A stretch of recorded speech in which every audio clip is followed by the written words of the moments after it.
अश्विन दवे का जय श्री कृष्ण प्रणाम। तो ईश्वर कृपा से हम भगवत गीता के अंतिम अध्याय तक पहुंच गए हैं। ये 18वां अध्याय है, 18वां अध्याय, और इस अध्याय का नाम है मोक्ष संन्यास योग। तो सबसे पहले हम कृष्ण वंदना करेंगे। वसुदेव सुतं देवं कंस चाणूरमर्दनं देवकी परमानंदं कृष्णं वंदे जगद्गुरु।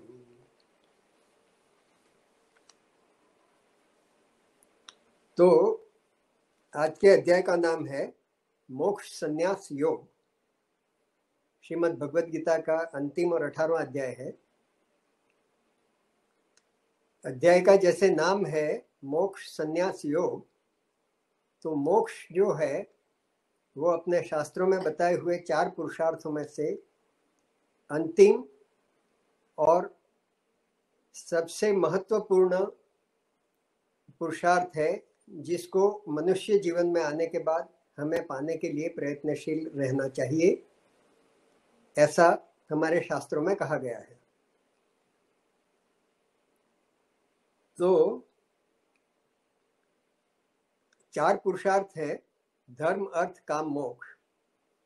मोक्ष को पाना ये हमारा गंतव्य होना चाहिए, ये हमारा लक्ष्य होना चाहिए।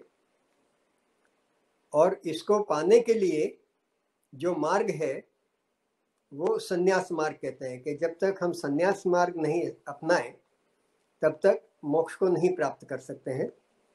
इसलिए ये 18वें अध्याय का नाम है मोक्ष संन्यास योग। लेकिन ये बहुत ही इंटरेस्टिंग और बहुत महत्वपूर्ण अध्याय इसलिए है कि यहाँ हमारी जो आम धारणा है संन्यास के बारे में, वो यहाँ बिल्कुल हमारी धारणा में परिवर्तन कर देंगे भगवान, और ये बताएंगे कि संन्यास का मतलब ये नहीं कि घर छोड़कर और भगवे कपड़े पहनकर जंगल में चले जाओ तो ही संन्यास है। तो अब हम ये शुरू करते हैं और अर्जुन के प्रश्न से ये शुरू होता है। तो पहले हम 18वां अध्याय शुरू करते हैं। ओम श्री परमात्मने नमः। अथष्टादशोऽध्यायः। अर्जुन उवाच संन्यासस्य महाबाहो तत्त्वमिच्छामि वेदितुं त्यागस्य च ऋषिकेश पृथक् केशिनिषूदन। अर्जुन यहाँ, क्योंकि आगे बार बार संन्यास और त्याग के बारे में चर्चा आई है, तो यहाँ भगवान से प्रार्थना करते हैं, हे महाबाहो, हे ऋषिकेश, हे केशिनिषूदन, आप मेरे को संन्यास और त्याग उनके बारे में तत्वतः और पृथक पृथक उसका विश्लेषण करके मुझे अच्छी तरह से समझाएं, मैं इसको जानना चाहता हूँ। तो भगवान उसको उसके उत्तर में समझा रहे हैं। श्री भगवान उवाच काम्यानां कर्मणां न्यासं संन्यासं कवयो विदुः सर्वकर्म फल त्यागम प्राहुस्त्यागम विचिक्षणाः। यहाँ भगवान अपना मंतव्य नहीं दे रहे हैं, लेकिन दूसरे और तीसरे श्लोक में वो बता रहे हैं कि संन्यास के अलग अलग लोगों के हिसाब से अलग अलग मत क्या है और संन्यास किसे कहते हैं। तो डिफरेंट स्कूल ऑफ थॉट्स, अलग अलग जो विचारधाराएं हैं कि इसी को संन्यास कहते हैं, वो 4 विचारधाराएं ये दूसरे और तीसरे श्लोक में भगवान बताते हैं, और उसके बाद वो अपना मत बताएंगे। तो पहले वो कहते हैं काम्यानां कर्मणां न्यासम संन्यासम कवयो विदुः। अब यहाँ आप देखिए न्यास और संन्यास। तो न्यास का मतलब त्याग बताया है और संन्यास का मतलब सम्यक त्याग या संपूर्ण त्याग या जो भी। लेकिन ये पूरे अध्याय में करीब करीब भगवान त्याग और संन्यास को एक ही भाव से देखते हैं। हम ये समझ के चलेंगे। एक तो इसमें ये बताया है कि काम्यानाम कर्मणाम, काम्यानाम मतलब काम से जनित कर्म, डिजायर ड्रिवन एक्शंस। तो ऐसे कर्म जो हम अपनी कामनाओं की पूर्ति के लिए करते हैं और हमारे कामनाओं को पूरा करने के लिए जो कर्म किए जाते हैं उसका न्यास मतलब त्याग, उसको संन्यास कहते हैं। ऐसा कवियो विदुः, कुछ विद्वान लोगों का मानना यह है कि काम्य कर्म को अगर छोड़ दिया जाए, काम्य कर्म को संपूर्ण रूप से त्याग दिया जाए तो उसके बाद जो है वो संन्यास है। तो कर्म का यहाँ दो विभाग है। एक तो काम्य कर्म है कि जो हमारी कामना है, हमारे डिजायर, और खास करके हमारी अर्थोपार्जन मतलब संपत्ति और भोग विलास के साधन जुटाने के लिए और सांसारिक सुख प्राप्त करने के लिए हमारी कामनाएं होती हैं, और उसका पूरा करने के लिए हम जो भी कर्म करते हैं उनको त्याग करना चाहिए। और तो फिर दूसरे कर्म क्या है? तो दूसरा कर्म कहते हैं कि नियत कर्म है। तो नियत कर्म में नित्य कर्म और कर्तव्य कर्म आ जाते हैं।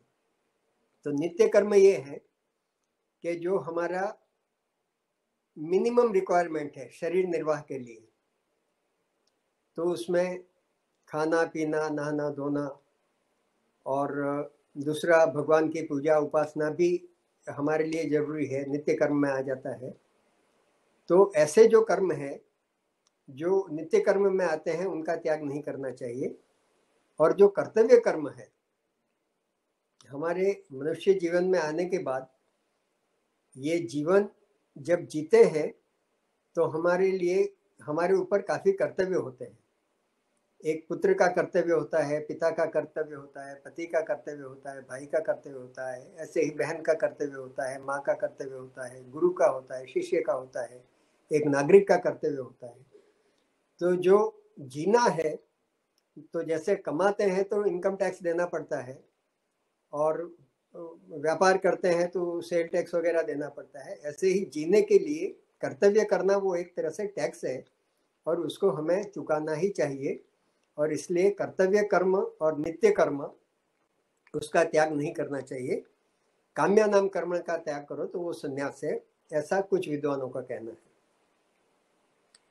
दूसरी लाइन में कहते हैं कि सर्व कर्म फल त्यागम प्राहुस त्यागम विचक्षण। कुछ विचक्षण विद्वानों का ये मानना है कि कर्म करो लेकिन कर्म के फल का त्याग करो। सब कर्म का फल त्याग करना, और अगर आप कर्म के फल का त्याग करते हैं तो वो उसमें अगर आपके सकाम कर्म हो, निष्काम कर्म हो, काम्या कर्म हो, जो भी हो, लेकिन कर्म फल का त्याग अगर आप करते हैं तो वो भी संन्यास की श्रेणी में आता है, ऐसा कुछ विद्वानों का कहना है। फिर तीसरे श्लोक में कहते हैं त्याज्यम दोष वदित्य के कर्म प्राहुर मनीषिणः यज्ञ दान तप कर्म न त्याज्यम इति चापरे। तो तीसरी विचारधारा ये है कि कर्म, प्रत्येक कर्म कर्म मात्र दोष युक्त है। आप सांस लेते हैं तो भी उसमें कीटाणु मर जाते हैं, पैदल चलते हैं तो कर्म मात्र दोष युक्त है। तो त्याज्यम दोष वदित्येकम कर्म, तो यहाँ कहते हैं कि हर एक प्रकार के नियत कर्म, नित्य कर्म, कर्तव्य कर्म, हर प्रकार के कर्म का त्याग करो, ये कुछ विद्वानों का कहना है। अब इसमें संपूर्ण अगर कर्म त्याग कर लें, आप सांस लेना भी बंद कर लो, खाना बंद कर लो, पीना बंद कर लो, तो जीवन चलेगा नहीं, वो पॉसिबल ही नहीं। आगे बताते हैं कि मनुष्य के लिए संपूर्ण कर्म त्याग करना तो संभव नहीं है, लेकिन यहाँ इसका मतलब ये होता है कि बेयर मिनिमम खाना है तो भी जितना कम खाने से चल सके उतना चलाओ, कम उपवास करो अपने शरीर को, मतलब जितना कर्म त्याग कर, इवन यहाँ तक कि नहाना भी कर्म है। तो वो सब, उसका मैं उदाहरण दूंगा आपको आगे। और चौथी लाइन में कहते हैं कि यज्ञ दान तप कर्म न त्याज्य मिति चापर। ये कहते हैं कि यज्ञ दान तप इन कर्म का तो कभी त्याग नहीं करना चाहिए, ऐसे कुछ विद्वानों का मत है। अब काम्यानाम कर्मणाम न्यासम संन्यास कवियो विदु के काम्य कर्म का त्याग करो, निष्काम भाव से कर्म करो, और उसको संन्यास कहते हैं। ये विचारधारा गीता में कई बार आ चुकी है। इवन 6ठे अध्याय के पहले श्लोक में भी ये आया है। उसमें तो सन्यासी की डेफिनेशन ये बताई है, अनाश्रित कर्म फलम कार्यम कार्य करोति यः स सन्यासी च योगी च न निराश्रित निराग्न। तो अगर अनाश्रित कर्म फलम, कर्म फल का अनाश्रित होकर अगर आप कर्तव्य कर्म करते हो तो आप सन्यासी हैं, ऐसा स्पष्ट रूप से कहा है। ये सर्व कर्म फल त्याग वाला जो है वो कई संप्रदाय में, खास करके जैन संप्रदाय में इस तरह का है कि जितना हो सके उतना कम कर्म करो, तो उससे इवन छोटे छोटे जीव जंतुओं का भी जो नाश होता है वो, और उसको हिंसा मानते हैं। और अपने शरीर को उनका जब व्रत तप वगैरह चलता है तो उस समय स्नान ब्रश करना वगैरह भी वर्जित होता है। तो उस तरह से वो कर्मों का त्याग कर कर उसको संन्यास कहते हैं, ऐसा भी मानते हैं। ये हाँ, और चौथा जो बताया है कि यज्ञ दान तप कर्म, वो कर्म बहुत जरूरी है और उसको कभी त्याग नहीं करना चाहिए। अब हम चौथे श्लोक में जाते हैं। तो उसमें भगवान कहते हैं कि निश्चयम शृणु में तत्र त्यागे भरत सत्तम त्यागो ही पुरुष व्याघ्र त्रिविध संप्रकीर्तितः। वो कहते हैं कि हे अर्जुन, भरत सत्तम, भारतवर्ष में उत्तम। अब मैं तेरे को बताता हूँ, वो मेरा जो निश्चय है वो तुम सुनो। और वो जैसे पहले भी बताया, हर तरह के जो कर्म हैं उनके 3 प्रकार होते हैं। ऐसे भगवान यहाँ शुरू करते हैं कि त्याग भी 3 प्रकार के होते हैं। तो मैं एक एक करके तुमको उसके बारे में बताऊंगा। अब लेकिन 5वें अध्याय में भगवान कहते हैं कि यज्ञ दान तप कर्म न त्याज्यम कार्यमेव तत् यज्ञो दानम तपश्चैव पावनानि मनीषिणा। भगवान यहाँ ऊपर के उससे तीसरे श्लोक के अंतिम लाइन से संपूर्ण सहमति बताते हुए ये कहते हैं कि यज्ञ दान और कर्म उसको तो कभी छोड़ना नहीं चाहिए, और कार्य में मतलब वो अपना कर्तव्य कर्म है ऐसा मानकर ही उसको न त्याज्य, उसका त्याग कभी नहीं करना चाहिए। क्योंकि यज्ञ दान और तप करने से पावनानि मनीषिणम, वो हमको पावन करने वाले, पवित्र करने वाले ये कर्म है। तो पवित्र करने वाले मतलब हमारे मन और चित्त को शुद्ध करने वाले हैं।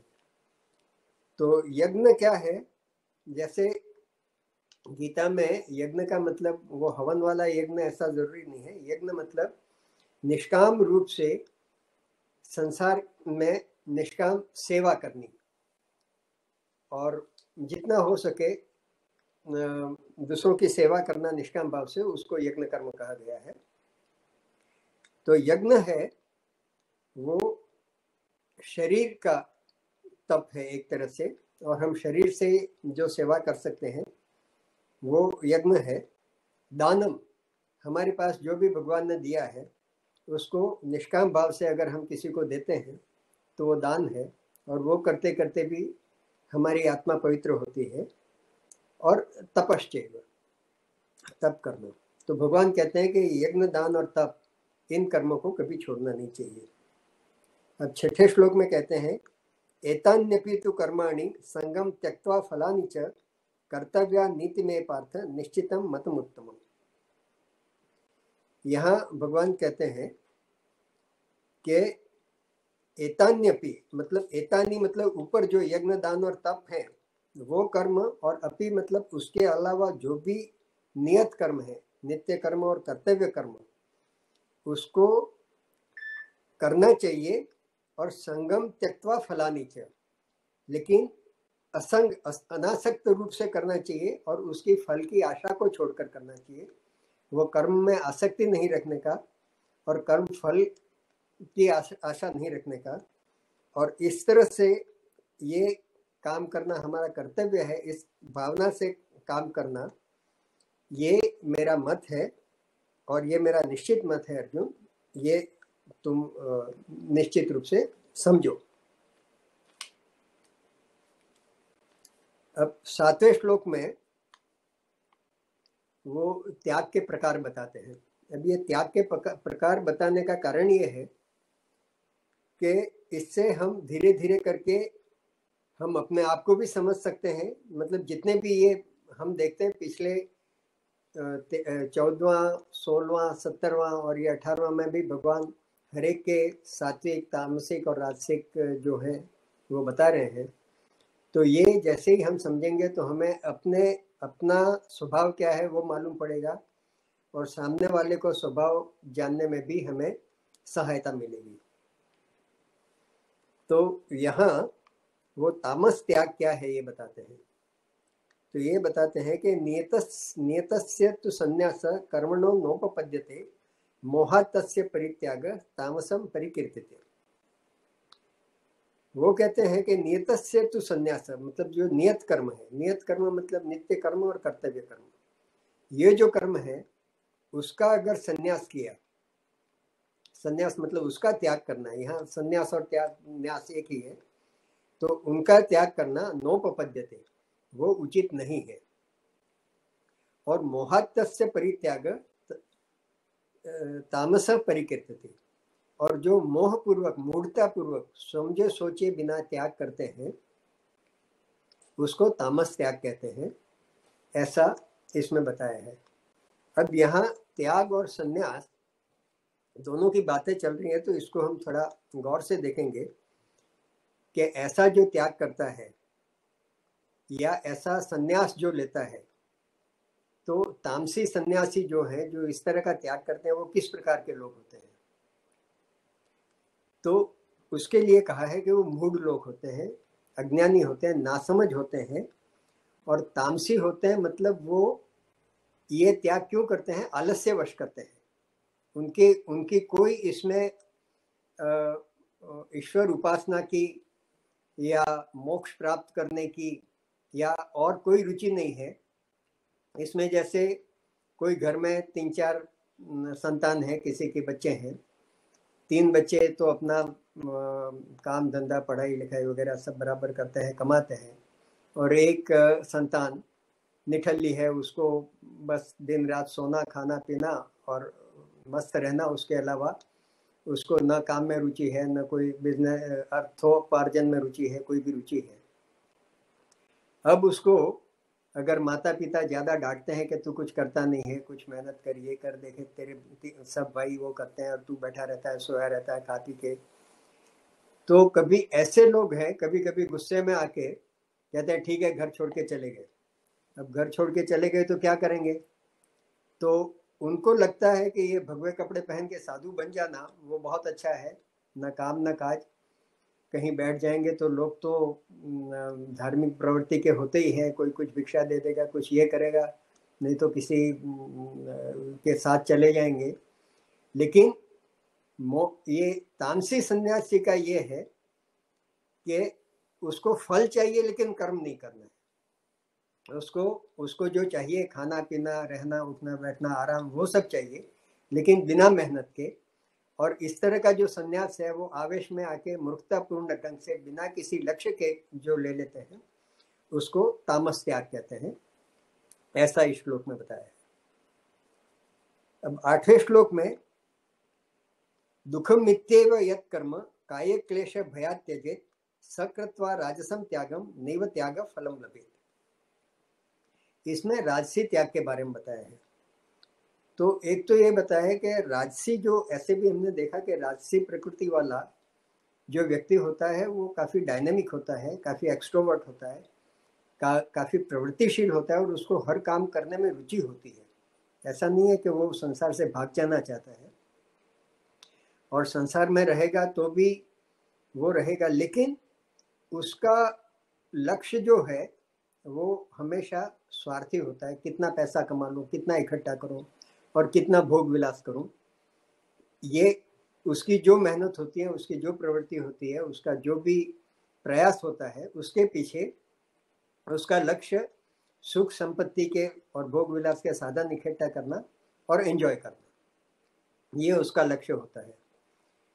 तो कई बार उनका त्याग जो होता है, इसमें मैं दो तरह से बताऊंगा। एक तो त्याग मतलब कि कोई कर्तव्य कर्म आ पड़ा, कहीं आपको कुछ जाना जरूरी है, कोई बीमार है, उसकी सेवा करनी है, उसको मिलना है, उसको साथ बैठना है, या कहीं किसी को मदद करने के लिए जाना है, तो उसको लगता है कि जाना है, लेकिन अरे यार जाने में परेशानी है, कौन जाएगा, थक जाएंगे, दूसरे लोग कर लेंगे, इस करके अपने शरीर को आराम देने के लिए वो कई बार कर्तव्य कर्म नहीं करते हैं। और दूसरा, जो सन्यासी के रूप में हम देखें तो कई बार वो इतना इतना काम करते हैं, सफलता भी मिलती है, लेकिन कई बार उनके काम में कोई असफलता मिल जाती है और उनको काफ़ी मानसिक क्लेश होता है, शारीरिक दुख भी आ जाता है। तो उस समय वो सब को दुख की वजह से अगर वो त्याग करके सन्यास ले लेते हैं तो वो राजसी सन्यासी होते हैं। और राजसी सन्यासी का भी आपको कई उदाहरण मिल जाएंगे। वो सन्यास लेंगे तो भी उसमें भी काफ़ी प्रवृत्तिशील रहेंगे, उसमें भी काफ़ी अपना जुगाड़ जमाते रहेंगे।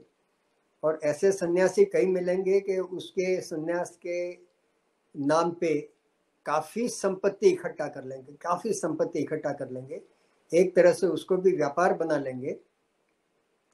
और फिर वही भोग विलास, क्योंकि उनकी जो गुण है, उसका स्वभाव जो है वो तो राजसी है। तो हम कई उदाहरण हैं कि ऐसे सन्यासी इकट्ठा तो कर लेते हैं, बाद में जब उनकी पोल खुल जाती है तो उनको जेल जाने का भी वक्त आ जाता है। और ऐसे देखे हैं कि अभी भी कई लोग ऐसे सन्यासी जिन्होंने कई आश्रम खोले, कई ये किया, हो सकता है शुरुआत में उनकी भावना ठीक रही हो, लेकिन उनका स्वभाव अगर राजसी स्वभाव है तो वो अंततः भोग विलास में पड़ जाते हैं और उनका पतन होता है।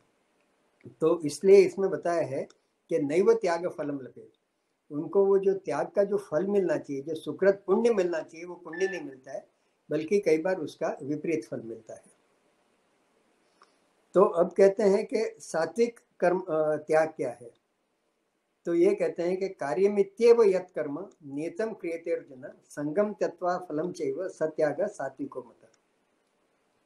ये यहाँ कहते हैं कि जो भी नियत कर्म है, नित्य कर्म और कर्तव्य कर्म, उसको बहुत ईमानदारी से और बहुत कुशलता से, कर्तव्य है ऐसा समझकर, और जब कर्तव्य समझकर करते हो तो इतनी कुशलता से, जैसे हम अपना घर का अगर पिता के प्रति कर्तव्य है या पुत्र के प्रति कर्तव्य है, तो उस समय हम जितनी लगन से, जितनी कुशलता से, जितना कंसंट्रेट होकर काम करते हैं, उस तरह का, उतनी ही कुशलता से काम करने का, उतने ही लगन से करने का, लेकिन संगम त्यक्ता फलवेच, वो कर्म के प्रति भी अनुराग नहीं करने का, उसमें आसक्ति नहीं करने की, और फल की इच्छा तो त्याग ही देने का।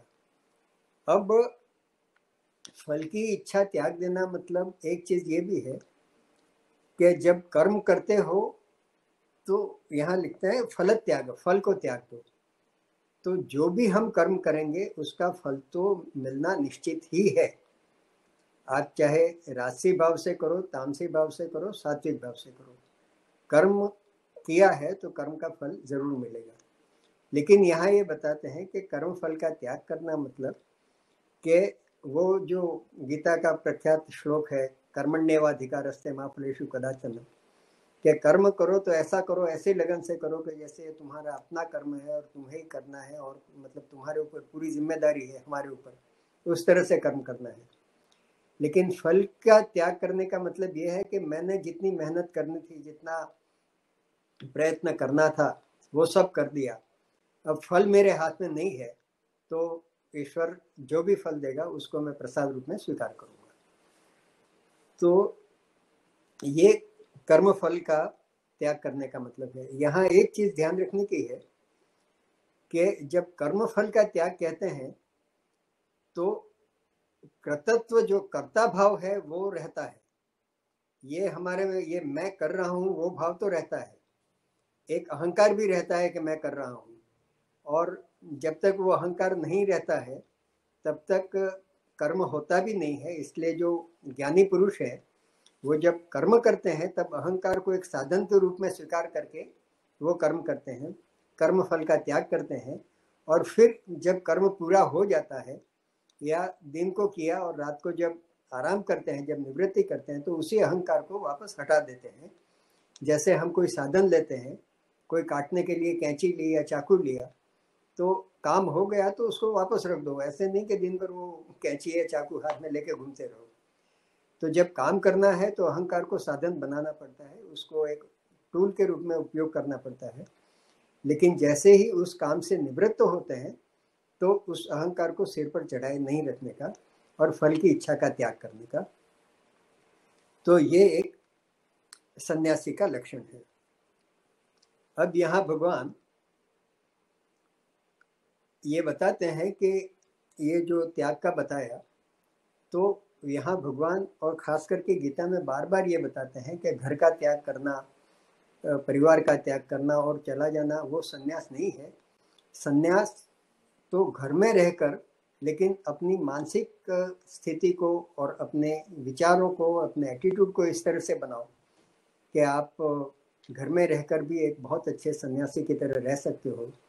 और उसके उदाहरण में हम देख सकते हैं कि जनक विदेही, वो राजा थे मिथिला के, लेकिन उनके जैसा कोई सन्यासी नहीं था ऐसा कहा जाता है। और इसीलिए उनका नाम विदेही दिया है कि उनका वो अपने आप को अपने शरीर से भी संबंध नहीं रखते थे और उनको कार्य उतनी ही कुशलता से करते थे, लेकिन अनासक्त रहकर और किसी भी कर्म फल का त्याग करके वो अपने सब कर्तव्य करते थे और फिर भी उनका जीवन एक सन्यासी के उपयुक्त रहा था। तो ऐसे कई उदाहरण, इवन कृष्ण भगवान स्वयं ने अपने आप को एक कर्मयोगी और फिर भी सन्यासी के तरह से ही प्रस्तुत किया है अपने जीवन।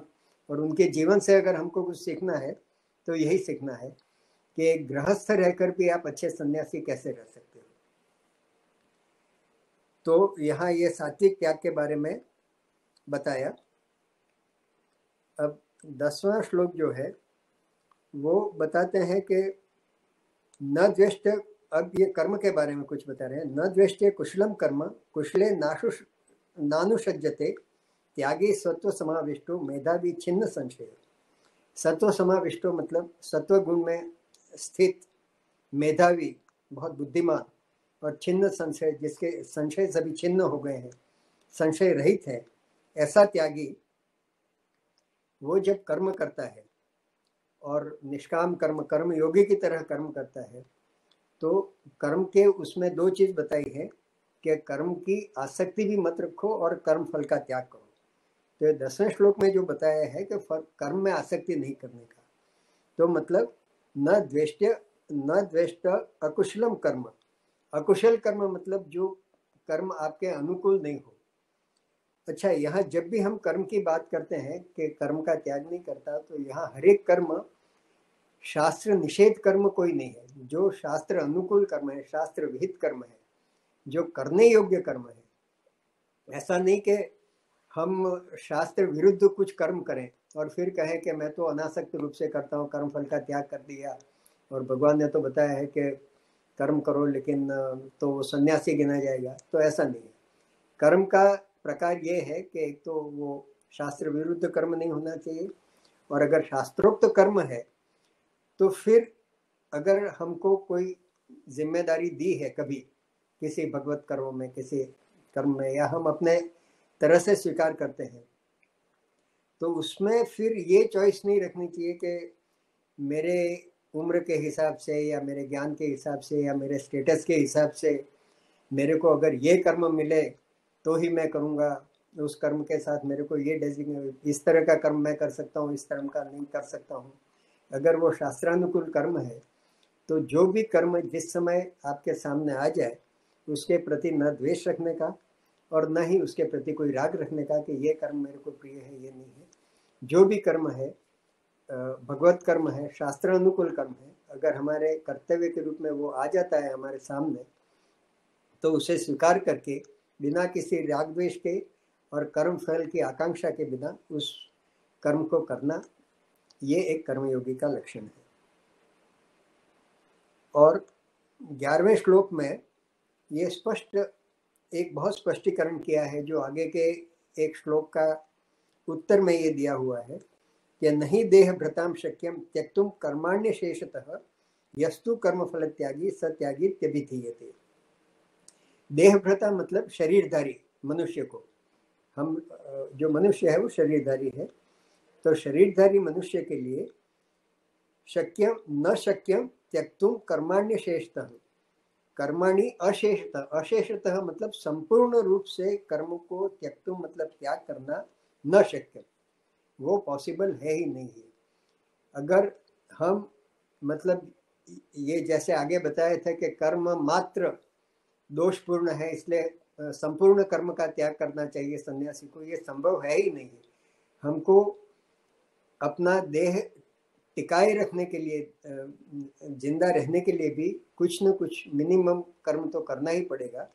इसलिए देहधारी व्यक्ति को अपना जीवन बनाए रखने के लिए भी कुछ कर्म करना होता है, इसलिए संपूर्ण रूप से कर्म का त्याग करना वो नहीं संभव है। यस्तु कर्मफल त्यागी, इसलिए जो कर्मफल का त्याग जो करता है वो त्यागी है और वो सन्यासी है, ऐसा मानना चाहिए। और जैसे मैंने पहले भी बताया था कि उसमें कि अगर कर्मफल का हम त्याग करते हैं और कर्तव्य कर्म करते हैं तो उसको सन्यासी की परिभाषा में भी रखते हैं गीता के अनुसार। तो इसी चीज को यहाँ फिर से पुनरावृत्ति की है। फिर 12वें श्लोक में ये बताते हैं कि अनिष्टम इष्टम मिश्रम च त्रिविधम कर्मणा फलम, हम जो भी कर्म करते हैं वो भी 3 प्रकार के होते हैं और उनके फल भी 3 प्रकार के होते हैं। तो क्या है अनिष्टम, एक तो उसका अनिष्ट फल होगा, उसका विपरीत फल होगा, हमको असफलता मिलेगी, हम जो चाहते हैं उस तरह का परिणाम हमको नहीं मिलेगा। इष्टम, जो हमको अच्छा लगता है, हमारे अनुकूल है, ऐसा फल मिलेगा। या मिश्रम, मिश्र फल भी मिल सकता है। तो इस तरह के फल मिलेंगे और इसी को कह सकते हैं कि ऐसा फल मिल सकता है जिसमें हम पुण्य अर्जित करें, ऐसा फल मिल सकता है जिसमें पाप अर्जित हो, और ऐसा फल मिल सकता है कि जिसमें दोनों का मिश्रण हो। तो इस तरह का त्रिविध कर्म के 3 प्रकार के फल मिलते हैं। लेकिन भवती अत्यागिनाम प्रेत्य, प्रेत्य मतलब मृत्यु के बाद, तो मृत्यु के बाद ये कर्म बंधन हमको किसको लगेगा? भवती अत्यागिना, जिसने कर्म फल का त्याग नहीं किया है। लेकिन न तो सन्यासी नाम क्वचित, यहाँ सन्यासी का मतलब वही कि जिसने कर्म किया है लेकिन कर्म फल का त्याग किया है, तो उसको ऐसा कोई कर्म बंधन नहीं लगेगा। और ऐसे ही व्यक्ति के लिए योग कर्मसु कौशलम शब्द जो गीता में उपयोग किया है कि वो योगी कर्म में कुशल है, तो ऐसा व्यक्ति कि जो सब कर्म करता रहे लेकिन कर्म के साथ असंग रहे, अनासक्त रहे और कर्म फल का त्याग करे, तो उसको वो पुण्य और पाप से रहित होकर इस संसार को त्याग सकता है और उसको किसी प्रकार का कर्म बंधन नहीं लगता है। तो ये 12वें श्लोक तक भगवान ने जो बताया वो पूरा कर्मयोग के बारे में बताया, और इसमें ये बताया है कि कर्म का त्याग नहीं करना है, कर्म करते रहना है, लेकिन कर्म फल का त्याग करना है, कर्म के साथ भी आसक्ति नहीं रखने की है और कर्म फल का त्याग करना है। लेकिन ये 12वें श्लोक तक कर्ता भाव का त्याग करना है ये नहीं बताया है। यही बताया है कि कर्म और कर्ता भाव, कर्मयोगी के अंदर कर्ता भाव बना रहेगा। लेकिन इसमें देखने की बात यह है कि जब भी हम इस तरह से निष्काम भाव से और काम करते रहेंगे और बिना किसी फल की आकांक्षा से, लेकिन फिर भी पूरी ईमानदारी से और हर कर्म को भगवत कर्म है ऐसा मानकर अगर हम कर्म करेंगे, तो हमें धीरे धीरे ये अनुभव होगा कि हमें जो सफलता मिल रही है ऐसे कर्म में, जब निष्काम कर्म करते हैं, किसी अच्छी भावना से करते हैं, तो भगवान या जिसे कहते हैं अस्तित्व साथ देता है। और कई बार हम सोचते हैं कि मेरे को मतलब हमें ये करना है, ये सेवा करनी है, लेकिन हमें धन का अभाव है, तो अनायास कहीं से कुछ धन मिल जाएगा, कहीं से कुछ सपोर्ट मिल जाएगा, और हर बार ऐसा लगेगा कि मालूम नहीं कौन ऐसी शक्ति है जो मेरे को मदद कर रही है और ये काम स्वतः चल रहा है, ऐसा आभास होना लगेगा। ये बहुत मतलब जब बहुत सालों तक हम इस तरह का काम करते हैं और इस तरह की भावना से अपनी जैसे जैसे मन और चित्त और हृदय की शुद्धि होती है, तो ये लगने लगेगा कि जब भी हम इस तरह का काम करते हैं, कर्तव्य कर्म करते हैं और सात्विक गुण से कर्म करते हैं, और हम सबको थोड़ा बहुत तो ये अनुभव भगवान कराते ही हैं और हुआ ही होगा कि अनायास कहाँ से क्या मिल जाता है, कहीं से कोई सहायता मिल जाती है, कुछ मिलता है, लेकिन काम जो अच्छा काम शुरू किया है वो काम कहीं अटकता नहीं है। और तब धीरे धीरे मन में ये भाव जगता है कि मुझे लगता है मैं कर रहा हूँ, मुझे अभी ये अहंकार है मैं कर रहा हूँ, लेकिन मैं निमित्त मात्र हूँ और मेरे माध्यम से कोई कर रहा है। तो ये कर्मयोगी तो पहला चरण है, पहला स्टेप है, लेकिन धीरे धीरे वो कर्ता भावना भी समाप्त हो जाएगी। और वो एक काफ़ी अच्छा भजन है, मेरे को बहुत पसंद है, पूरा मालूम तो नहीं है, लेकिन करता हूँ मैं कन्हैया, करता है तू कन्हैया, मेरा नाम हो रहा है, तेरी कृपा से मेरा सब काम हो रहा है।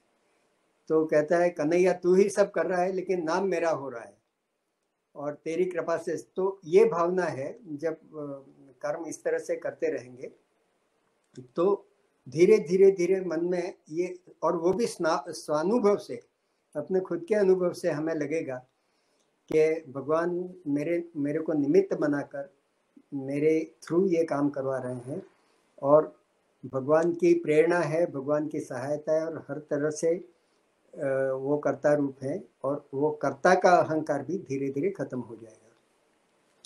तो अभी 13वें श्लोक से 17वें श्लोक तक ये थोड़ा सांख्य योग के बारे में बता रहे हैं, ज्ञान योग के बारे में, जिसमें ये बताते हैं कि कर्ता भाव भी नहीं रखना चाहिए कर्म करते समय, तो वो सबसे उत्तम स्थिति है मनुष्य की। तो 13वें श्लोक में बताते हैं कि पंचेतानि महाबाहो कारणानि निबोध में सांख्ये कृतांते प्रोक्तानि सिद्धे सर्वकर्मणाम। सांख्ये कृतांते मतलब अपने जो वेदांत और उपनिषद वगैरह हैं, जो शास्त्र, तो उसका रेफरेंस लेके भगवान कहते हैं, मैं तो कहता हूँ लेकिन अपने शास्त्रों में भी, अपने वेदों में भी ये लिखा हुआ है कि सिद्धे सर्वकर्मणाम, हमारे सभी काम को सिद्ध करने में, पूरा करने में, पंचेतानि कारणानि, महाबाहो अर्जुन को संबोधन करते हैं, हे महाबाहो, अब निबोध में मैं जो कहता हूँ उसको तुम समझो। और वो ये है कि अपने शास्त्रों में भी ये बताया गया है कि कोई भी सर्व कर्म, कोई भी कारण, कर्म की सिद्धि के लिए, कोई भी कार्य की सिद्धि के लिए 5 कारण है, 5 फैक्टर्स हैं जो मिलकर ही वो कारण सिद्ध होता है, वो कार्य सिद्ध होता है। तो ऐसे 5 कौन कौन से एलिमेंट हैं, ऐसे 5 कौन कौन से तत्व हैं, या ऐसे 5 कौन कौन से बल हैं जो हमको कारण, प्रकार हैं जो हमको कारण कार्य करने में मदद करते हैं। तो कहते हैं कि अधिष्ठानम तथा कर्ता करणम च पृथक विदम विविधाश्च पृथक चेष्टा देवम चैवात्र पंचमम। तो कहते हैं कि ये 5 चीज़ें इकट्ठे होती हैं तभी कोई काम हमारा पूरा होता है, इन 5 के बिना काम नहीं होता है। तो क्या है, पहला तो अधिष्ठान। अधिष्ठान का शाब्दिक अर्थ देखें तो इसका मैंने डिक्शनरी में मीनिंग देखा तो एस्टैब्लिशमेंट, हम कहते हैं ये भारत सरकार का अधिष्ठान है, एस्टैब्लिशमेंट। तो कोई संस्था, कोई जगह, कोई स्थान, उसको अधिष्ठान कहते हैं। कर्ता कर्ता होता है, काम करने वाला। करणम मतलब उसके पास जो साधन है, जो उपकरण है, इंस्ट्रूमेंट्स हैं, उसको करण कहते हैं। तो तीन तो ये हो गए कि आपके पास स्थान होना चाहिए, कर्ता होना चाहिए, उपकरण होने चाहिए, और चौथा पृथक चेष्टा। तुम्हारे पास काम करने की चेष्टा होनी चाहिए, डिजायर होना चाहिए, विल पावर होना चाहिए, एक दृढ़ निश्चय होना चाहिए कि ये काम करना है। तो ये चार हुए। और पांचवा है दैवम चैवात्र पंचमम, और देव, देव कारण है। अब देव का मतलब भगवान ऐसा नहीं है, लेकिन देव का एक मीनिंग हम ले सकते हैं भाग्य या लक। और भाग्य के लिए भी देव शब्द रामचरितमानस में भी एक, वो जब भगवान समुद्र को मनाने के लिए उपवास करने बैठ जाते हैं तब देव देव आलसी पुकारे, ऐसा करके लक्ष्मण कहते हैं कि ऐसा देव का या भाग्य के भरोसे वो हमारा क्षत्रियों का और शूरवीरों का काम नहीं है, हम तो धनुष बाण उठाओ और आगे बढ़ो। तो एक तो भाग्य है, और भाग्य की डेफिनेशन हमेशा मैं ये करता हूँ कि ऐसे सब फैक्टर्स, ऐसे सभी कारण जो हमारे कंट्रोल के बाहर है, बाह्य कारण हो या अंदर के कारण हो या जो भी कारण हो, लेकिन जिस पर हमारा कोई बस नहीं है, लेकिन फिर भी वो किसी न किसी प्रकार से इसके परिणाम में आधारभूत है, ऐसे सभी कारण मिलकर भाग्य निर्माण करते हैं। तो यहाँ दैव का मतलब होता है कि पूरा अस्तित्व, अस्तित्व मतलब पृथ्वी, जल, अग्नि, वायु और आकाश, ये पंच तत्व से बने हुए जितने भी तत्व हैं वो किसी न किसी रूप से डायरेक्ट और इनडायरेक्टली हमारे काम में या तो मदद रूप होते हैं या बाधा रूप होते हैं, दोनों हो सकते हैं। जब बाधा रूप होते हैं, कब कुछ काम कर रहे हो, जल की बाधा आई तो बाढ़ आ गई, ये आ गया, या पानी नहीं आया, कोई ऐसा एक्सपेरिमेंट है कि जहाँ तुमको कंटिन्यूस फ्लो ऑफ वाटर चाहिए और पानी बंद हो गया, तो वो बाधा रूप हो गई। कभी पृथ्वी बाधा हो जाती है या तो पृथ्वी सपोर्ट कर लेती है। तो पूरा ब्रह्मांड जो है अस्तित्व, वो भी अगर आपके अनुकूल है और आपको सहायता करता है तो आपको परिणाम मिलेगा, हमको परिणाम मिलेगा। और अगर कई बार उनका बहुत अच्छा सपोर्ट है तो बहुत जल्दी और अच्छा परिणाम मिलेगा, कई बार अपने प्रतिकूल भी परिणाम मिलेगा। तो दैव का मतलब ये है, लेकिन दैव भी अस्तित्व मतलब प्रकृति, और जड़ तो मतलब यहाँ चेतन परमात्मा, जिसे परमात्मा कहते हैं, वो ये पांच कारणों में से नहीं है, ये स्पष्ट बताया है। पांच कारण में अधिष्ठान, कर्ता, करण और डिजायर, चेष्टा और दैव। अब ये तो हुए, अगर हम अपने को ये बाहर कोई काम कर रहे हैं, जैसे किसी को कोई रिसर्च करने का, उसकी बहुत विल पावर है लेकिन उसके पास साधन नहीं है, कोई एस्टेब्लिशमेंट नहीं है, कहाँ करे, कोई लेबोरेटरी नहीं है, PRL या इसरो जैसी। तो अगर आपको ऐसा स्थान मिल जाता है, आपको साधन मिलते हैं, उपकरण मिलते हैं, आपकी डिज़ायर है, आप स्वस्थ हैं, आप करना चाहते हैं, और बाकी सब अनुकूलताएं भी आपके साथ हैं अस्तित्व की, एग्जिस्टेंस की, तो आप उस कार्य को सफलतापूर्वक करोगे। अब यही चीज़ अपने शरीर के लिए एक व्यक्तिगत रूप में, कोई अधिष्ठान नहीं है, तो हमारा शरीर अपना अधिष्ठान है। और जितनी इंद्रियां हैं उनको करण कहते हैं, जितने भी पांचों ज्ञानेन्द्रियां, पांचों कर्मेंद्रियां, वो 10, उनको बहिकरण कहते हैं। और मन, बुद्धि, चित्त, अहंकार, ये पांच को अंतःकरण कहते हैं। तो ये सब करण है। तो अधिष्ठान, करण और चेष्टा, डिजायर, वो है दैव है। अब कर्ता कौन है यहाँ? तो यहाँ जो ये सांख्य योग में जो बताया है कि कर्ता जो है वो एक तो अहंकार करता है। हम ये मान लेते हैं कि मैं ये कर रहा हूँ, तो वो जो हमारे अंतःकरण में मन, बुद्धि, चित्त, अहंकार, और अहंकार मतलब वही चेतन तत्व, लेकिन वो जब जड़ तत्वों के साथ, हमारे शारीरिक करण के साथ जब जुड़ता है तब उसको ये महसूस होता है, ईगो को, कि मैं कर रहा हूँ, अहम, तो वो अहंकार है, तो वो कर्ता बन जाता है।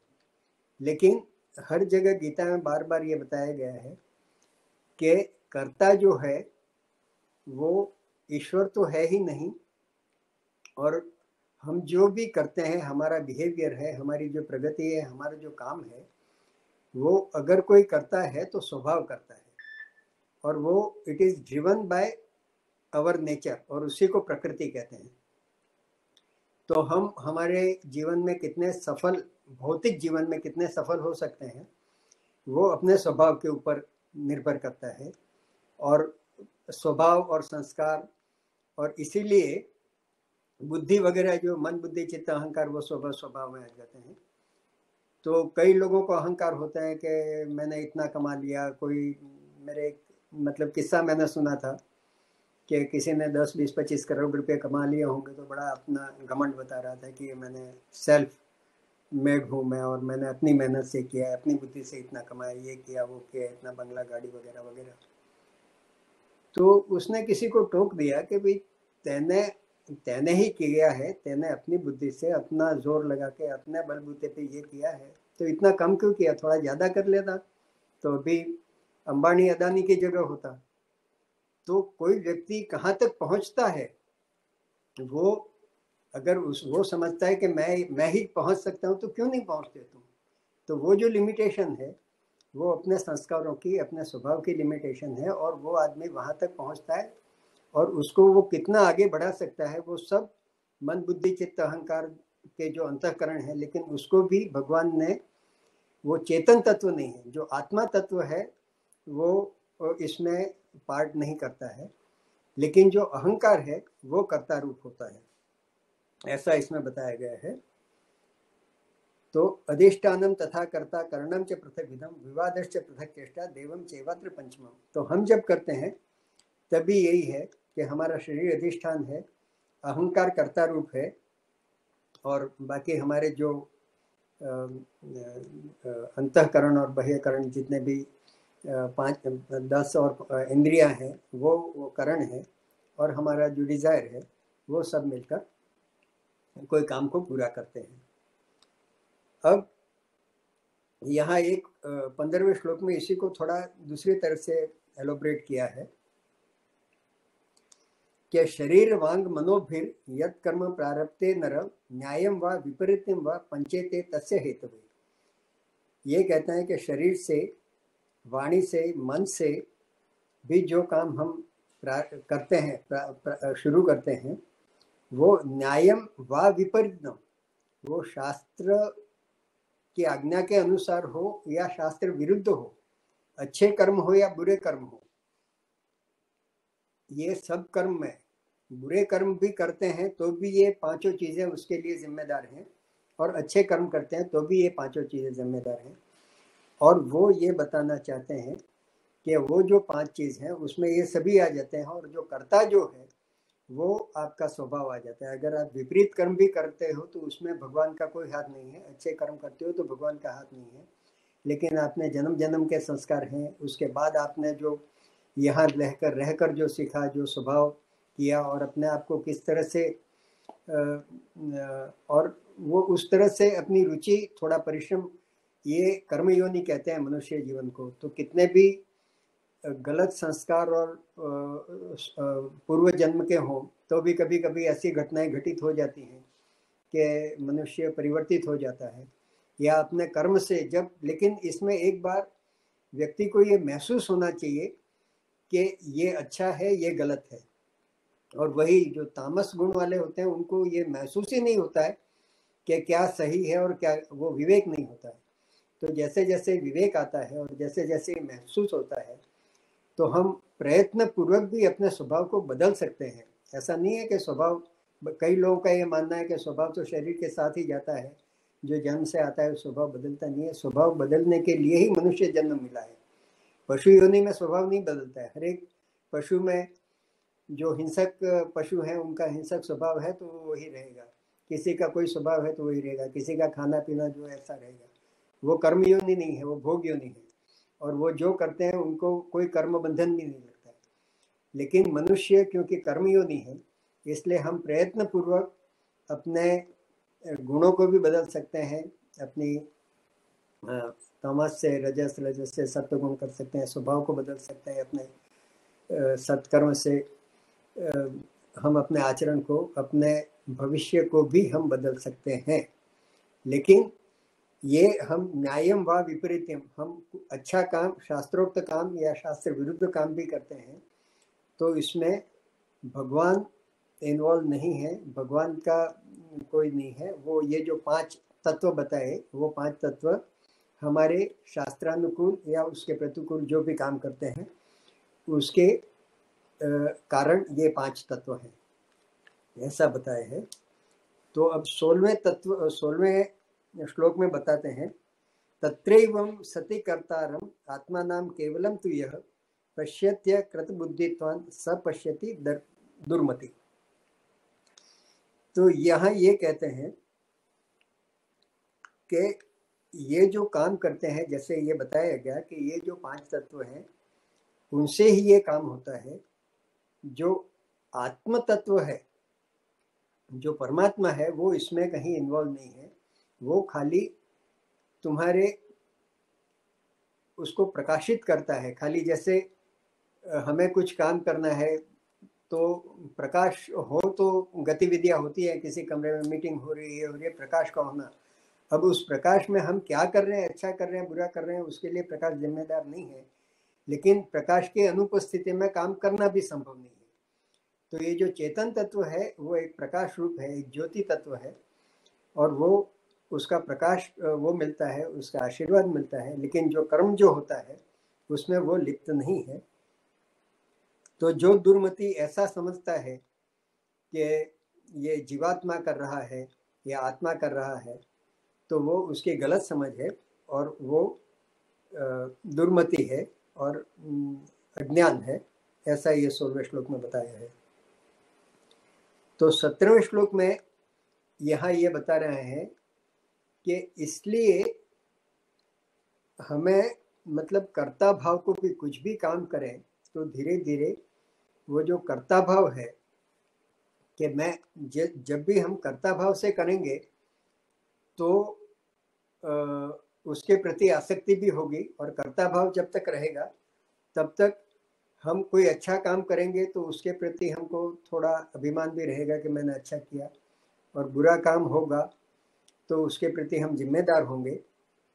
लेकिन अगर कर्ता भाव छोड़कर कर्तव्य कर्म और शास्त्रानुकूल कर्तव्य कर्म करते हैं तो ये 17वें श्लोक में ये बताया है कि यस्य नाह क्रतो भावो बुद्धि यस्य न लिप्यते हत्वापि स इमान लोकान न हंति न निबध्यते।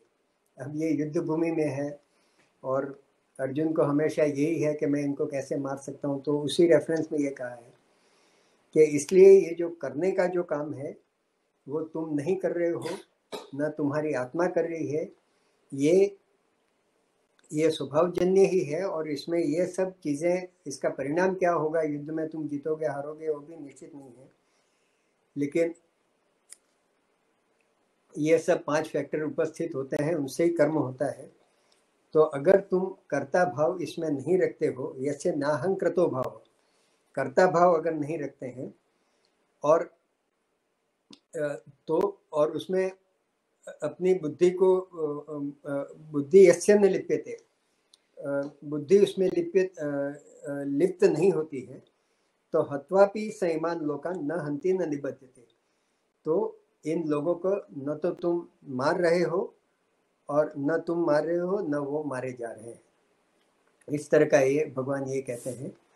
इसको अगर थोड़ा और ढंग से समझना हो तो जैसे बताया कि अर्जुन को ये विषाद क्यों आया, अगर, और अर्जुन ने तो पहले अध्याय में यही कह दिया कि मैं तो ये गांडी वगैरह सब छोड़कर, इससे तो अच्छा है भीख मांग लेना, संन्यास ले लेना, इसीलिए ये सब संन्यास की बातें चल रही है। तो उसको तो उनके साथ काफ़ी अन्याय हुआ, उनका सब वो छीन लिया गया और उनकी गलती भी थी। तो उनको 12 वर्ष के लिए वनवास दे दिया गया। अब और उसके बाद 13 साल का अज्ञातवास था। उसके बाद फिर से आए, भगवान ने खुद ने मंत्रणा की, फिर भी उन्होंने माना नहीं और ये युद्ध की परिस्थिति आ गई। तो युद्ध के दिन तक तो, और वो 12 साल का वनवास था, वो तो त्याग और सन्यास और तप करने के लिए और सन्यास लेने के लिए बहुत उपयुक्त समय था। अगर उसको सन्यास लेना था और सन्यासी बन जाना था तो वो उस समय बन जाता, तो ये सब आता ही नहीं।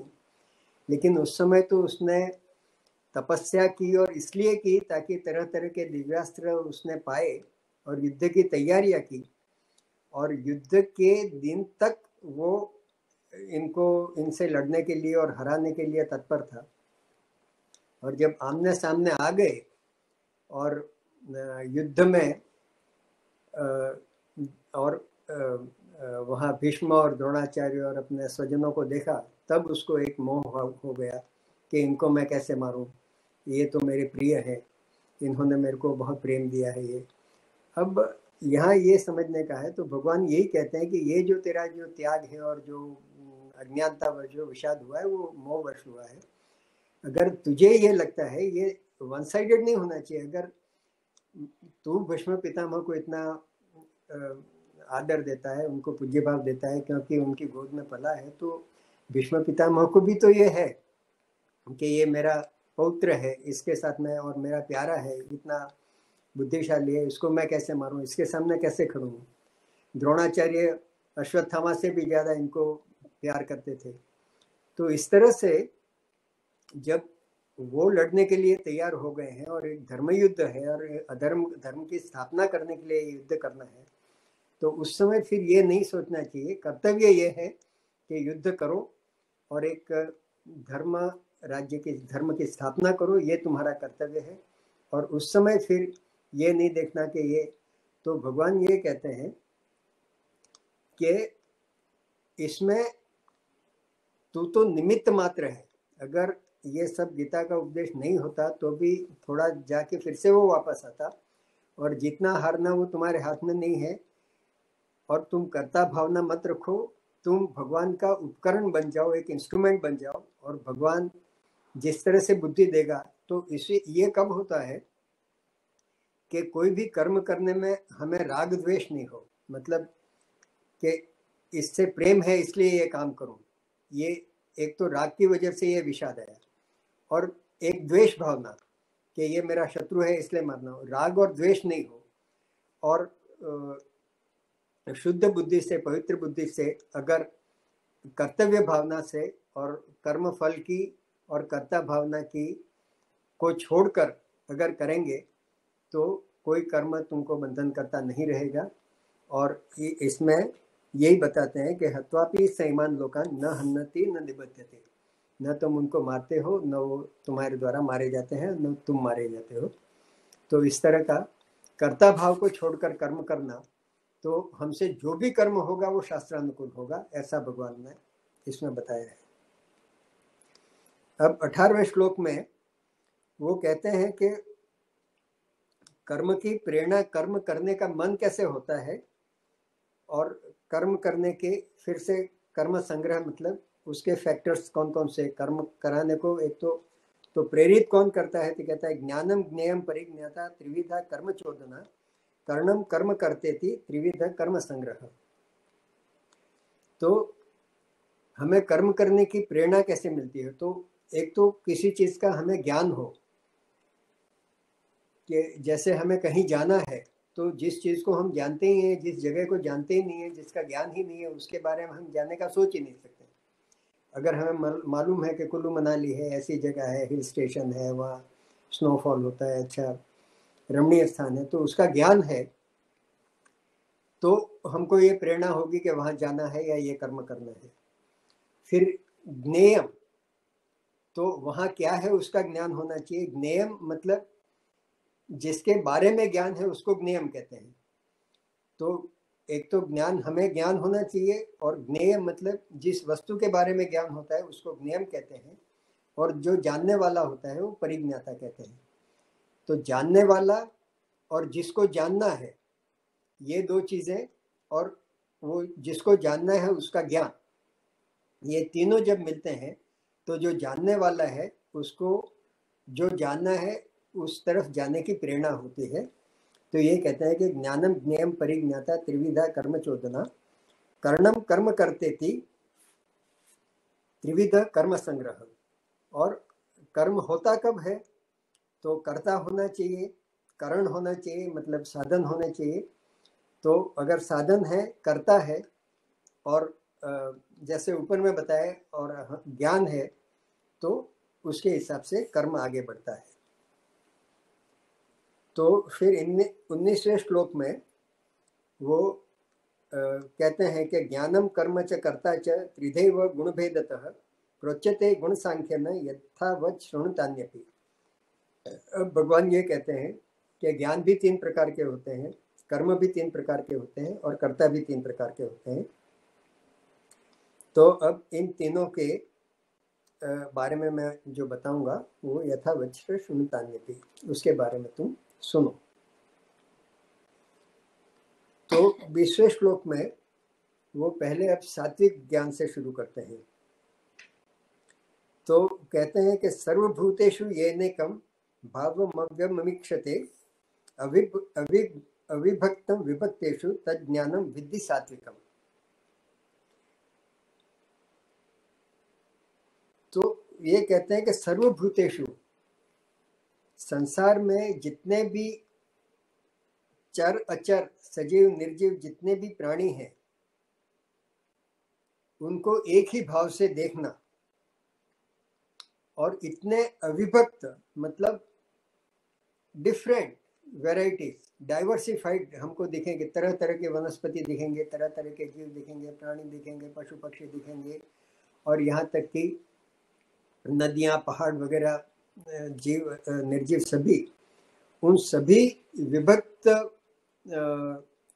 भूतेषु मतलब प्राणियों में और चीज़ों में अविभक्तम एक ही तत्व को देखना, और परमात्मा तत्व को, कि ये सब तो उसी परमात्मा तत्व के अलग अलग नाम और रूप है, लेकिन एक ही रूप है। और इसका जो बार बार हम उदाहरण देखते हैं कि एक ही सोना है, लेकिन उससे बने हुए तरह तरह के नाम रूप वाले गहने हो, कोई हार हो, कोई चूड़ी हो, कोई कर्णफूल हो, कोई बाजूबंद हो, कोई ब्रेसलेट हो, कुछ भी हो, तो उनको अलग अलग नाम से अलग अलग रूप से देखना, उससे मोहित होना, वो एक चीज़ है।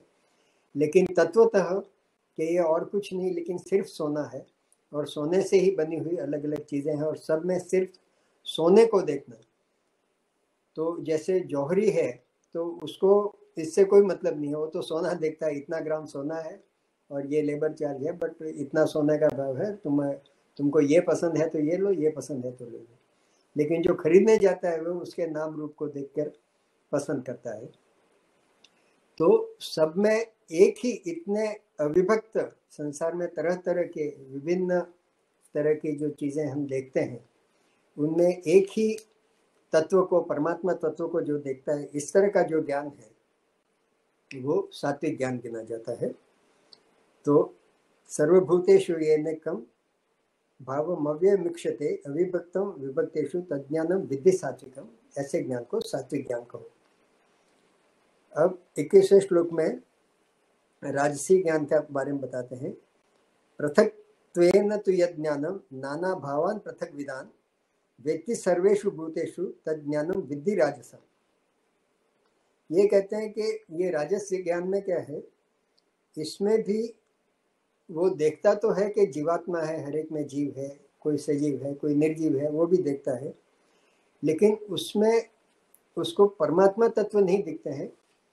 लेकिन हर जीव को अलग अलग देखता है, उसके प्रति उसके राग द्वेष भी हो सकता है, लेकिन ये जरूर मानता है कि ये कोई तत्व है जिसकी वजह से ये एग्जिस्ट करते हैं। और राजसी व्यक्ति ये भी मानता है कि ईश्वर की बनाई हुई दुनिया है, और ईश्वर ने तरह तरह के प्राणी बनाए हैं, तरह तरह के वनस्पतियाँ बनाई हैं, तरह तरह के फूल बनाए हैं, तो उसमें वो विविधता देखता है। ईश्वर की बनाई हुई चीज़ है वो भी देखता है। उसको ये भी लगता है कि अगर हम ये काम करेंगे तो अच्छा है, ये बुरा है, पाप और पुण्य का भी उसको ज्ञान होता है। इवन ईश्वर में उसकी श्रद्धा होती है, विश्वास होता है, लेकिन वो हर एक तत्व को एक भाव से नहीं देखता है, और उसको वो भी पृथक लगते हैं और अपने से भी पृथक लगते हैं कि मैं अलग हूँ और ये सब अलग है, लेकिन ये सब भगवान की बनाई हुई रचना है, ऐसा देखता है। तो ऐसे ज्ञान को राजस ज्ञान बोलते हैं, ऐसा बताया है। और तामस ज्ञान के लिए 22वें श्लोक में कहते हैं, यत्यु कृष्ण वदेश कस्मिन् कार्ये सक्तम हेतुकम अतत्वार्थ वदल्पम तत्तामस मुदाह्यतम। वो कहते हैं कि ये जो शरीर है वही सब कुछ है, और हर एक प्राणी मतलब वो ऐसा नहीं मानता है कि ईश्वर की रचना है और ये अलग है, उसको अपने शरीर से लगाव है, और ये मानता है कि ये जो भी शरीर मेरा बना है या किसी पशु का बना है, ये बना है, वो सब एक बायोलॉजिकल घटना है, जीव विज्ञान का है, और ये सब प्राकृतिक है, इसमें किसी कोई ईश्वर की रचना है या ईश्वर का कोई कार्य है, ऐसा उसका कोई मानना नहीं होता है।